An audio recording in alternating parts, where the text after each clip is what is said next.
We'll move forward. Barbara Hayes serves as the Chief Economic Development Officer for the Rural County Representatives of California, RCRC. With nearly 30 years of economic development experience at both the state and regional level, Barbara leads the organization's economic development efforts with a specific focus on developing programs that drive economic opportunity to the organization's 35 member counties.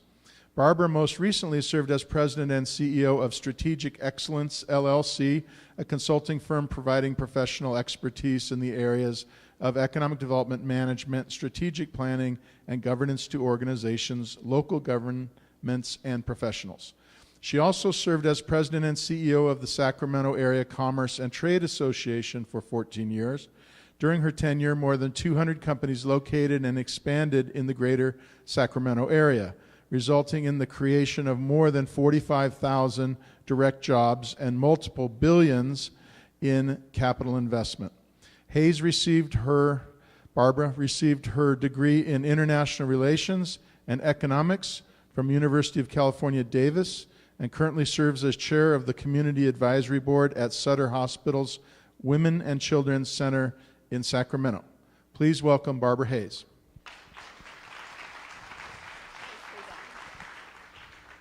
Hi, everyone. Thanks for having me. I'm acutely aware that I'm all that stands between you guys and lunch, so I'm going to be quick. Quick on not only for that reason, but also because I've only been on the job 6 weeks. So my level of knowledge is an inch deep and a mile wide. But that said, I want to give you a little bit of background about what we've been doing in those 6 weeks. And by the way, I just leaned over to Gerbax and said, we need to take that 30-year reference out of my bio. It does nothing but make me feel old. But truth is, I did start very young. I started in economic development when I was in college, and when I was at UC Davis. I was going to be an accountant. And thankfully, my accounting TA, who also happened to be dating a roommate in a large house that I lived in, came over one day, and we were talking about accounting and coursework and homework. And she said, hey, there's this internship that's available with the Department of Commerce. Now, that'll take you back when the state had a Department of Commerce. And she said, would you be interested? And I said, sure, because it was paid. So I said, sure. And about 6 weeks into that internship, I thought, why in the world, no offense to the accountants in the room, but why in the world would I want to be an accountant when I can do this? Which was going out and meeting with banks and CPAs and identifying small businesses that were eligible for government financing programs, SBA programs or Community Development Block Grant, ED set-aside programs. We would identify those companies, identify the program, write their proposal, get it approved, and get the money out the door. And we talk about this wonderful facility that USDA funded. The first project that I did was a CDBG loan to Grand Lebacan Ski Resort at Tahoe so that they could expand and do a conference center. So there's nothing like literally in the economic development world seeing the fruits of your labor and knowing that you had a very small part that created jobs and investment for a community. It's that circle that Gerbax touched on first thing. So my heart is in economic development. It is 30 years strong in the field. I've done small business finance, as I mentioned. I've done business attraction and recruitment, business development. I've done everything except that slice that is innovation and entrepreneurship. And I'll be the first one to raise my hand and say I don't have expertise in that field, although those people I admire more than anybody because they're just the pioneers and make such a difference. But that said, I sat down 2 months ago to have a conversation with Greg Norton, who's the president and CEO of RCRC. And about 45 minutes into that conversation, I said, wait. I thought I was talking about some consulting work that I could help him with through my consulting agency. And I said, wait, are you talking about a full-time position? And he said, yes, when can you start? The board has made this a priority. We've been doing dabbling here and there in economic development, but we need to pull it all together and really put some oomph behind it because our 35 member counties, many of whom are represented by RCRC board members here in this room today, past and present, because our 35 member counties need this help and deserve it. So in the 6 weeks that I've been on board, I've done a lot of observing. I've done a ton of reading. I've sat in meetings which for the first time in about 20 plus years, I wasn't the person with the most knowledge in the room, which is an odd feeling. But what we've done is we've pulled together an agenda and kind of mobilized staff around what I'm going to just kind of give you an overview, which is 3 foundational elements of economic development where we're going to provide support and assistance to our member counties, and then 3 industry-specific areas where we're going to provide support. And the foundational are very simple. They're basic economic development, but again, where we can do what's been mentioned here in this room today, which is work together to leverage assets and resources. So first and foremost, economic development is a team sport played on a regional field. And that's been said here this morning by a number of our speakers, but it's very true. And you guys are lucky in the sense that you've got a team on the ground that realizes that and has mobilized and continues to mobilize themselves and their resources to enter I'm trying to think of the sports analogy carried out, but to field the team in a way that they can be successful for the 5 counties here that you all represent. So the 3 foundational elements that RCRC is going to lean into, again, to support our member counties in their economic development initiatives is around resource development, business development, and workforce development. So I'll just touch really quickly on each of those. On resource development, one of the things we're doing right out of the chute, and this predates my arrival, is we're pulling together economic development profiles for each of our member counties, just laden with information that will become a tool for all of you in this room on a county-by-county basis. So those are about 50 pages each. I mean, it's just laden with information. We should have those ready by the end of August. Another economic development district funded by EDA, the Chico Economic Development Center, University Center, is doing that research work for us and putting them together. There's going to be 2 pieces. There's that 50-page one done on a county-by-county basis, but there's also going to be a single sheeter that can be used by all of you, quite literally, that's up for marketing purposes. So you can take it to meetings with companies when you're out trying to talk to them about your county and the assets that it has here. You can take them to trade fairs and industry conferences. You can share them with your neighbors, because everybody that knows what's going on in your county, those are your best salespeople. So you can arm them with information and snippets that they can spout off to visitors who are here wine tasting who might want to move their company here. So resource development includes things like that. Workforce development involves bringing together and working with the local partners, but bringing together federal, state, and local workforce development resources, programs, expertise, so that we can lean in to develop that workforce. As Gerbach said, it is, after the initial capital investment, ongoing labor costs are the largest investment that a company makes. So workforce is primary in the economic development realm. You have to have the workers on the ground. Not only do you have to be able to hire them and retain them, but you have to be able to create a quality of life, which is the second piece, that enables those companies to recruit key talent into your area too. So that's a little side discussion. Under the business development piece, one of the things that we're looking at doing, and Select USA was mentioned today, I think, by Director Van. Select USA, we're looking at joining other national industry associations and economic development organizations where site selection consultants and corporate real estate directors assemble, so that we can identify prospects that are interested in locating companies, either expanding or locating companies into rural California. And what we're going to do is at RCRC, we will be the members of those organizations. We'll bring our local partners with us, our economic development team in the field with us, to the extent that they're able to go or have an interest in going. And by able to go, I mean their calendar is cleared. RCRC will support the effort. But even if they aren't there, we're going to push those leads out to our team in the field. Those are the economic development directors that represent each of the counties in the 35-member area.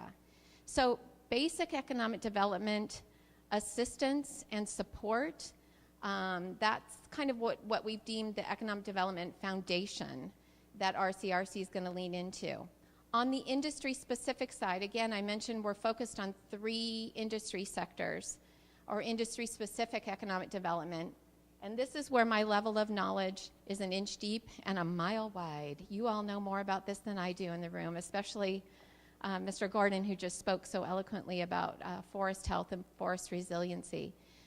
One of our industry areas, well, I'll tell you all, and then I'll touch briefly on each. So forest resiliency, broadband, getting broadband out to rural California, and the third is infrastructure. So forest resiliency, I'll tell you we're working on many fronts, but the most promising is one, RCRC is in conversations with private investors and public agencies and have identified commercial products that could be made out of the dead and dying trees in the forests of California. They will take those trees, fire up the lumber mills, repurpose them. We'll have to lean in with workforce development because we're going to have to hire a lot of people. And they will create a product that will be exported out of California. So it's a win-win-win-win if we can pull it off. So everybody in here, just fingers crossed. Work is being done behind the scenes. But we're working with the state legislature. We're working with federal agencies. We're working with the RCRC board members. And hopefully we'll be to a point where we can bring everybody in on it, get to a point where there's a there. Right now, it's just a lot of very promising conversations, but big impact on the upside if we can make it happen. On broadband, we're working again with private investors who, when coupled with public funding opportunities, make broadband deployment to rural California seemingly on paper seem like, okay, we can get this done. It hasn't been done yet, so that should tell you all it's not an easy lift, but it's something that I know the RCRC board and the leadership at RCRC is wholly committed to. And that's something else we're working very hard on behind the scenes. The third piece that we're doing, and we're limiting it to 3 only because these are huge, as you can tell, and we want to have some wins. So we don't want to spread ourselves too thin. But the third piece is what we're calling infrastructure. And this is how it's been described to me, is we've, again, predates my arrival. RCRC went out and asked all of our member counties to submit infrastructure projects that they had on the books. So around transportation, water, economic development services. Director Van, I'm looking at you. Do you remember community facilities? And there's one more. Broadband. That's it. Yes. So there's background I didn't know. There we go. So when I started, they gave me these spreadsheets that are this wide and this long with identified projects that came back from our member counties. What we're doing now is looking at financing options that include, again, public and private sector partners. I don't know if you all have heard of, well, I'm going to digress for just a moment, the Opportunity Zone program that's being developed right now through the U.S. Treasury, and there are opportunity zones designated across the state that provide some capital gains tax benefits to private sector investors if they invest in those areas. So we're looking at opportunity zone investment as an opportunity, but other private sector investors too, because it can't all be done with public money. We can't afford it. So RCRC brings that expertise and those connections on the private side as well. We're looking also at bundling those projects together across our multi-counties in subject matters, by water, by broadband, by transportation, bringing in public money, bringing in private money, and then using possibly a financial program that is affiliated with RCRC. And here I'm getting into waters I'm not that familiar with, and I'm doing so in front of a room full of directors of RCRC. But an affiliate organization to RCRC is the Golden State Finance Authority, which has the ability to finance projects, whether it's housing projects or infrastructure projects. So that might be a tool that we bring in as well. Again, all of this is done to write down costs, make it more affordable to get the infrastructure projects done that serve as the basis of an economic development slate for rural California. So, what time is it? Okay, I'm going to tee it up for Randy, my colleague, my longtime colleague, Randy Starbuck, who's going to do the facilitation of the strategic planning after lunch. But for the next 5 minutes, we're going to do a little Q&A here. You guys are going to give me some answers. It's a little bit of an education for me, so it's, quite honestly, it's selfish, but I also want to get your brains going a little bit. So if I'm a company, I represent a company, a manufacturing company, sitting in, say, Kansas City, and I need to put an operation in California, say in the foothills of California. Can you tell me, just shout, you can shout them out, what are some of the assets that this area offers a manufacturing company? And it can be it can be one that fits in beautifully. Don't make it hard on yourselves. But what are some of the assets? If you're marketing this area, what are some of the pluses that this area offers a manufacturing company? Yes. Recreation for the employees, quality of life, important. He got yours? Yeah, there was a hand back there. Yes.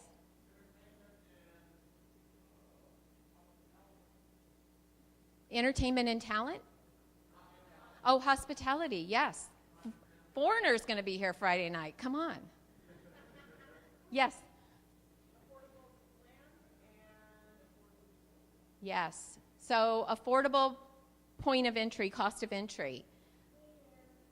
Clean air. Amen. We didn't even get into that with the forests. Yeah, except for when there are big fires, but yeah. Clean air, clean water, good living, yeah. Fiber optic infrastructure. I like you. I like the positive thought process. Yes. There we go. There's an economic development professional. Access to markets. One-day shipping, access to markets. Anybody else?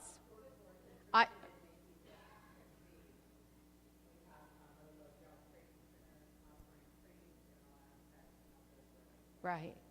Workforce training, recruitment training, on-the-job training, ongoing training. Hi, Michelle. Good schools. Okay, can I flip it? Not to end on a negative, because we're in economic development, we're perpetual marketers, right? So I'm going to say, what are the downsides?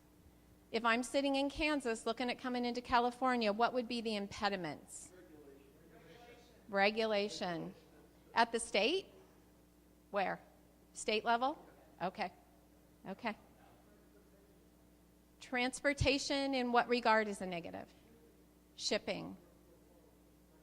From here over to Port of Oakland, Long Beach. Okay. So transportation infrastructure, goods movement, yeah. It's not flat? Oh, difficult to build. But I like it. He said it's beautiful. So, and I can tell you, I grew up where it looked like this, and now I live in the Central Valley. It's flat. It's flat. Yeah. This is gorgeous. Okay. Workforce, expand upon that. So ability to recruit, you would have to recruit folks in because they aren't here. Key talent, yeah, and housing. Okay. Anything else? Yeah? Taxes. So it's that cost of doing business. So I will tell you, did anybody see there was an article in the Wall Street Journal on Monday, and not that I'm perusing the Wall Street Journal, somebody sent it to me, But there was an article in the Wall Street Journal on Monday about a California company that was considering a move to Kansas. And they decided not to because after they did all the analysis, it was less expensive for them to remain here because of the training and recruitment costs of the key talent that they needed. So relative to talent, you might think that you don't have it here, but I'll tell you, if a company landed here, given your quality of life, it's all about selling it. You'll get people here. You bring people back from the valley. In fact, I had a meeting in Amador County, and I'm looking for the gentleman who, yes, I had a meeting in Amador County with this gentleman who's a supervisor, and there was one other supervisor there, and then the county executive, and I think you are all homegrown, went away and came back to your counties, you moved here. Well, you moved, but they came back. Yeah. Smart people. Anyway, so that workforce shouldn't be an insurmountable piece. The other thing I will tell you is education is a big piece in economic development. And as you're talking this afternoon, make sure you include your educational infrastructure. So not only K-12, because there are dollars, as you know, your robust workforce entity here, there are dollars that can be used to reach down into the K-12 system to do job training. But more importantly, let's get some community college involvement.